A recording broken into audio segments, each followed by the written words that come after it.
Hi friends, எல்லோரும் எப்படி இருக்கீங்க? நேற்று என்னோடய வீடியோ எல்லோரும் பார்த்துருப்பீங்கன்னு நினைக்கிறேன். இன்றைக்கி எங்கள் ஊர் திருவிழாவோட டே 3 vlog தான் பார்க்க போகிறீங்க. இன்றைக்கி நாங்கள் எல்லாம் கரகம் பாலிக்கிறதுக்காக ஆற்றுக்கு கிளம்பிட்டோம்.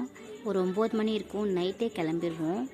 சாமியை பல்லக்கில் தூக்கிக்கிட்டு அந்த சாமியும் பின்ன 3 கரகம் அதை ரெடி பண்ணிவிட்டு வருவோம்.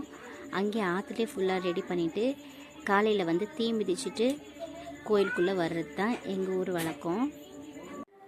கொஞ்சம் பேர் கோயில்கிட்டே இருப்பாங்க, ஏன்னா காலையில் அக்னி குண்டம் ரெடி பண்ணுறதுக்காக தீ போடணும். அதுக்காக இதுதான் ஆற்றங்கரையில் இந்த மாதிரி பச்சல் பந்தல் போட்டு சாமி எல்லாம் 3 கரகம் நல்லா ரெடி பண்ணதுக்கப்புறம் சாமி அழைக்குவாங்க பம்பை அடித்து. சாமி அழைச்சதுக்கப்புறம் யார் மேலே சாமி பூசாரி ஒரு மனசில் நினச்சதை கையில் எடுக்கிறாங்களோ அவங்களுக்கு தான் இந்த சக்தி கரகத்தை தலையில் தூக்கி வைக்குவாங்க. அதுக்கப்புறம் யார் யார் சாமி வருதோ அவங்க தலையிலலாம் 3 கரகத்தையும் தூக்கி வச்சுட்டு அங்கேருந்து கிளம்பி கோயிலுக்கு தீ மிதிச்சுட்டு கோயிலுக்குள்ளே சாமி கொண்டு போய் வைக்கிறது. எங்கள் ஊரில் இந்த சின்ன பொண்ணு தான் சாமி அடி அந்த பூசாரி நினச்சதை எடுத்திருந்தாங்க. இங்கே பாருங்கள், அவங்க வரக்குள்ளே அக்னி குண்டம் இந்த மாதிரி நல்லா ரெடியாக இருந்துச்சு. வந்ததும் தீ மிதிக்கிறதுக்கு எல்லாம் ரெடியாக இருந்தாங்க. பூசாரி ஃபஸ்ட்டு இந்த அக்னி குண்டத்தை சுற்றி பூஜை பண்ணிவிட்டு அவர் தான் ஃபஸ்ட்டு தீ மிதிக்குவார். அதுக்கப்புறம் பூசாரி தீ மிதிச்சுட்டு உள்ளே வந்ததுக்கப்புறம் பின்னாடியே கரகம் தூக்கிட்டு இருக்கவங்க, அதுக்கப்புறம் வேண்டுதல் வச்சுருக்கவங்க, சின்ன பசங்க பெரியவங்க எல்லாரும் யாருக்காவது தீ மிதிக்கணும்னு தோணுனா எல்லாருமே மிதிக்குவாங்க. இது வரைக்கும் எங்கள் ஊரில் எந்த ப்ராப்ளமும் ஆனதில்லை.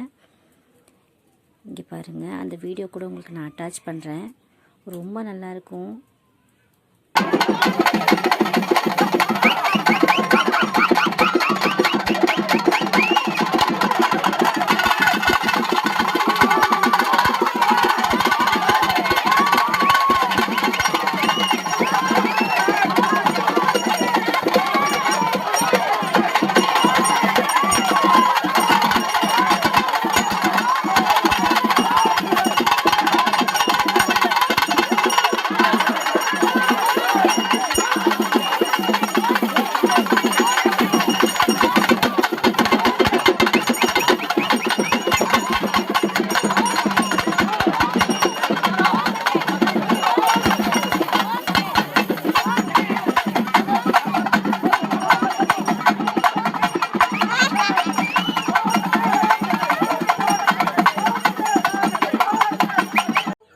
தீ மிதித்த உடனே சாமியை உள்ளார கூட்டிகிட்டு வந்துடுவாங்க. உள்ளார அந்த சாமி ஒரு ஆட்டம் ஆடும் பாருங்கள், பயங்கர உக்கிரமாக இருக்கும். அதை பார்க்கவே கண்கொள்ளா காட்சியாக இருக்கும். அவ்வளோ கூட்டமாக இருப்பாங்க. பேண்ட் ஷர்ட் அடிக்க அடிக்க ரொம்ப கொண்டாட்டமாக ஆடுவாங்க. ரொம்ப அழகாக இருக்கும். அந்த வீடியோவை உங்களுக்கு அட்டாச் பண்ணுற பாருங்கள், பார்த்துட்டு வாங்க, அப்புறம் பேசலாம்.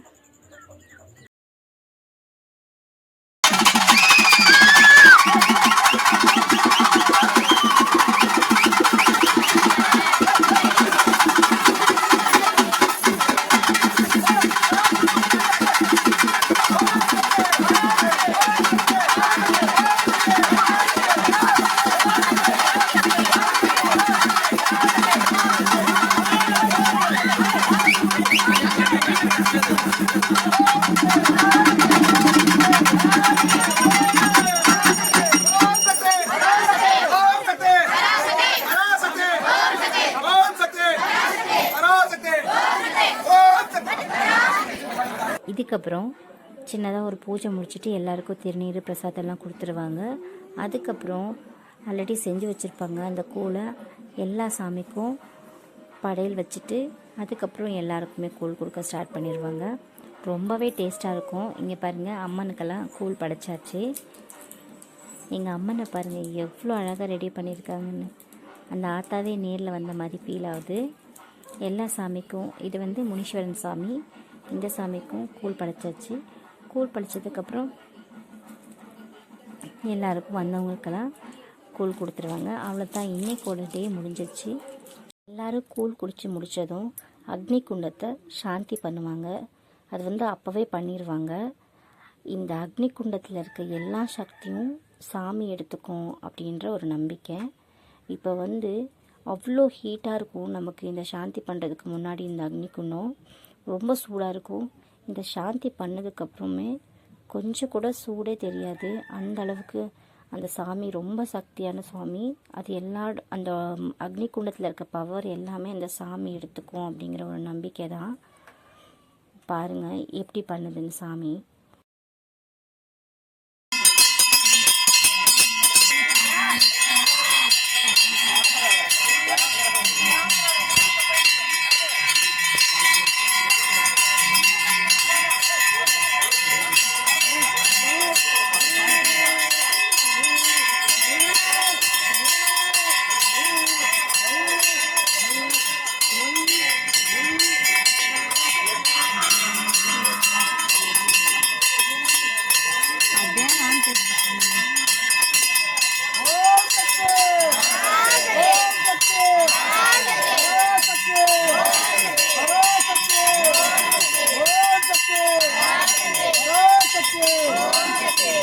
ஃப்ரெண்ட்ஸ், இன்றைக்கோட டே எண்டுக்கு வந்தாச்சு.